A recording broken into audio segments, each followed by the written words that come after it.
everybody, Jonathan Good here. Good evening, greetings, good afternoon. I don't know what time it is.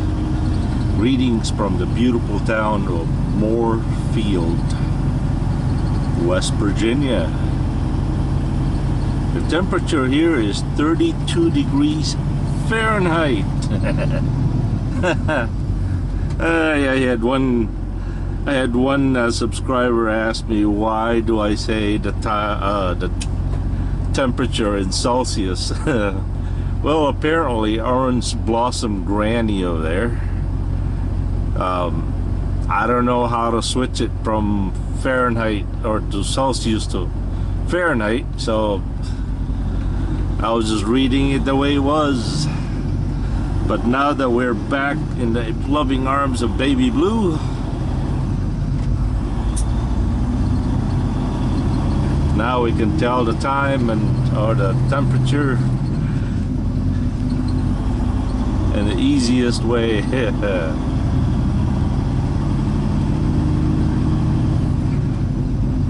Now let me ask you, Canadians and metric system users, we Americans we don't know anything about metric. I mean, certainly I don't.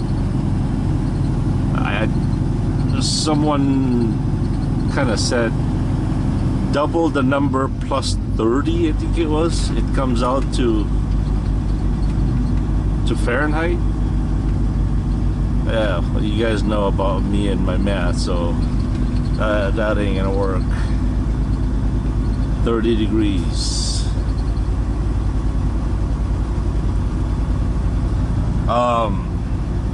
So my question is, are you metric people still as baffled to the Fahrenheit as we are with your metric system, or you guys know metric and Fahrenheit?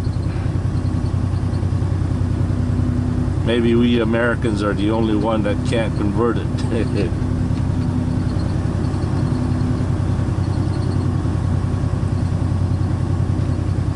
Anyway,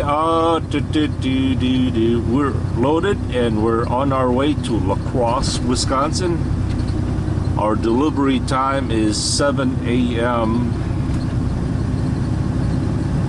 on Sunday.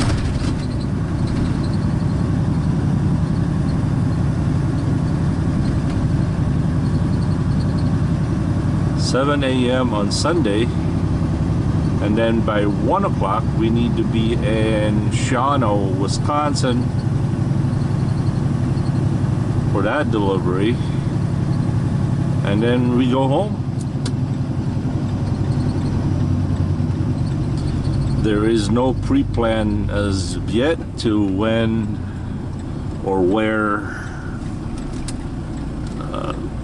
no details at all.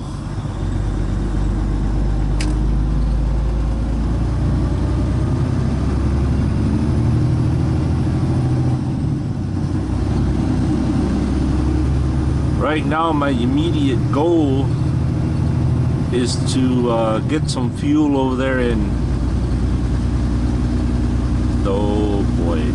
Clear Brook, or is it Waterbrook or Clear Brook? I think it's Clear Brook, Virginia.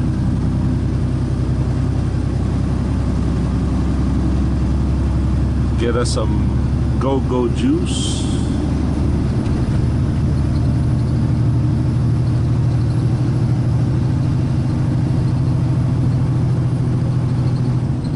Drive as much as we can for the night.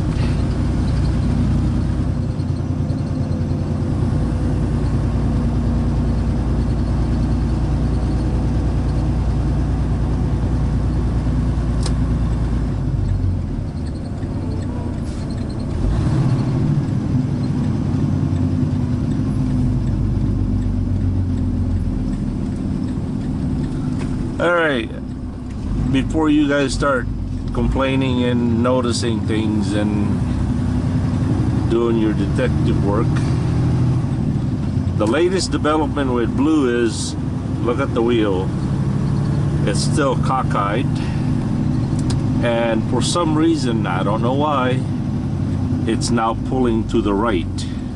I don't know why. Remember 2 weeks ago? It was tracking straight.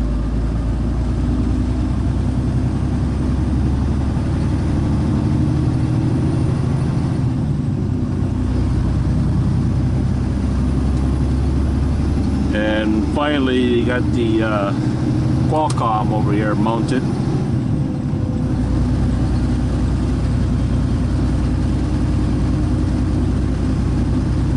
The Qualcomm's been installed since they bought the truck. They had it installed, but for some reason the mount did not come with the unit. So finally the mount came, and as you can see, it's now mounted.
Climb, baby blue, climb, climb.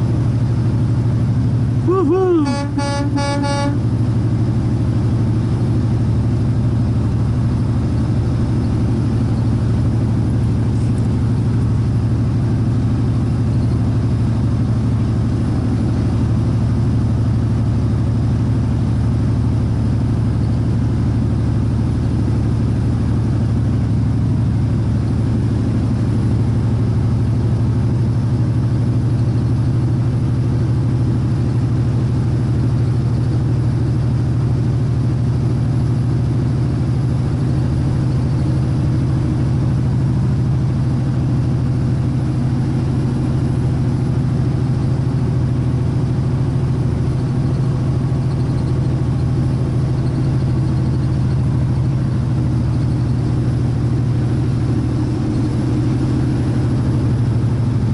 I am so... Oh, I want to tell you guys a little funny story or an incident. When I got back to Baby Blue yesterday, now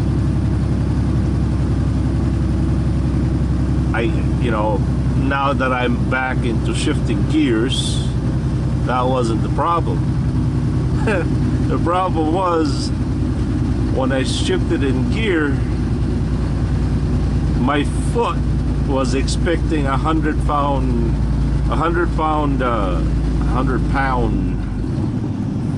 clutch. So I'm going, no, wait, I only need 3 pounds. And I'm thinking, oh man, this is so cool. I almost just an exaggeration, I almost bore a hole through the floor. I was pressing on this clutch so hard, expecting it to be like Granny over there. And man, this truck is just, it's like, what a relief. Woo. I can't express enough how of a relief it is to be back in this truck than comparison to the Peterbilt. I mean, and get this, sometimes when I change lane, I find myself going I'm going, wait, I don't need to do that. That truck was, I don't know, man. Although I gotta say that that Peterbilt kind of rode a little bit smoother than this truck. But one thing that I did notice is you can't let it loose from you. For example, if you're going to a curb, if you just let it by 1 second, let it loose, maybe because of the suspension that is softer than this truck. If you let it go by the line, I think it happened last week, that I almost lost it because you had that feeling of tipping over. Now this truck is a little bit more forgiving, I think. To demonstrate what I'm trying to tell you is, in a remote control world, when you start flying a remote control plane, there's what we call a beginner's plane, a learner's plane. A learner's plane, basically, if you point it to one direction, it'll keep flying that way, as long as you have it all trimmed up. I mean, basically, it will take a very, very long time before it will lose its attitude. Now, if you start flying, like a biplane, now those biplanes, you can't let them go. You're always on the stick. You're always under control. You're always maneuvering it, because it will not fly steady, and it's just a handful. Now basically that's what I'm trying to demonstrate is this truck, you know, basically you can just let it go like this and it'll track straight, and you have a few seconds to, you know, you don't have to choke it all the time. But that Peterbilt, oh man.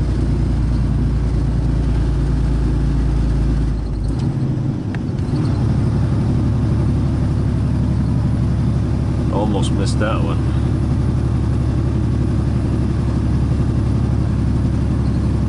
But that Peterbilt did ride a little bit nice. And as power as goes, I don't know. Not really. I don't think that was a lot more powerful than this. But it was 2 miles faster than this truck.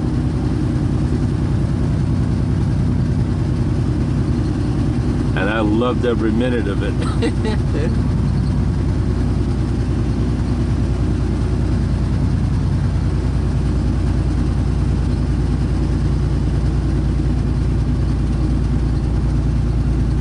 I don't know, it's just, there's something about, I could never handle being slip seating.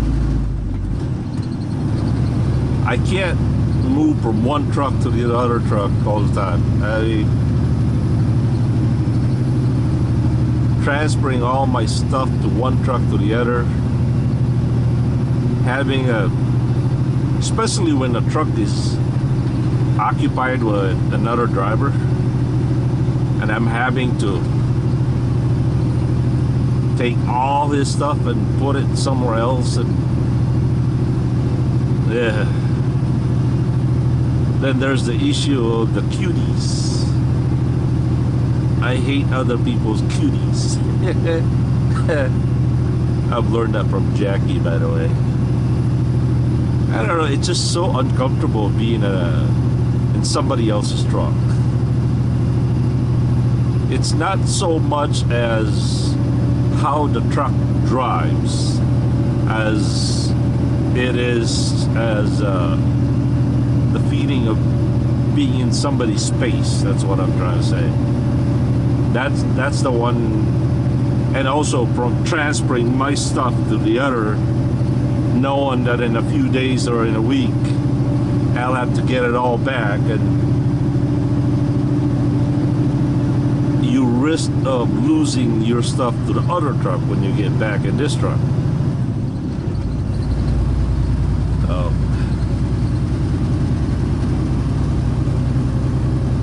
Well, I kind of wasted your time here once again. So we'll cut it here, and we'll see you over there at the Flying J. I'll make sure to do a walk around and a fuel video. So I'll catch you guys later. Once again, thank you very much for your patience, your support. Thank you for watching. Johnny Be Good here. Have a good and godly day, everybody. Peace.